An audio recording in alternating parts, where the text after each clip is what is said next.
Vaqif bu Seyidli'nin ana yoludur. Yani Qiyaslıdır, Papravənddir, üzü aşağı Maqsudidir, Şahbulaq yolu da bu yol. O buradan da düz gedəndə düz çıxırdın meçidin üstünə. Yani meçid görükürdü. Bu İzdaniyada yani Sarıtepe'nin o kurgu vardı.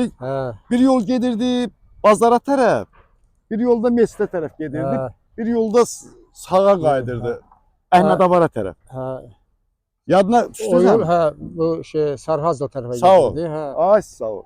Sonra burada da Süleyman müəllim bir nömrəli direktoru. Bəli, bir nömrəli direktoru deyib. Bax o kran dayanıb. Orada onların məhləsidir. İndi düz deyil, hər şey yenidən qurulur deyin. Yəni o söküntülər təmiz yığışdırıblar, söküb də götürüblər.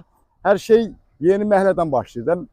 Ona görə də bax adam istəyir ki, belə bilsən, adam fikirləşir ki, sən gördüyün o vaxt deyil də, indi hər şey yenidən başlayır. Bizim də yaşımız o yaş deyil ki, şükür Allah'a deyil, Allah devlətimizə, prezidentimizə dəyməsin, Allah şəhidlərimizə qəni-qəni rəhmət eləsin. Allah rəhmət eləsin. Allah qazilərimizə can sağlığı versin. Kim inanardı ki, sən gəlib bugünkü gündə belə izdaniyaları, belə adam gözünə inanmırsan, doğrudan ki, belə bir şey var. İnanmaq bilmirsən. İnanmaq bilmirsən. Bax, buralarda haradasa təxminən diş həkim vardı, onlar evi idi. Onun adı nə idi? Adı yadımda deyil. Bax, bu Ərəfədə olmalıdır. Sonra, ondan sonra gəlirdim bu tərəfə gedirdim.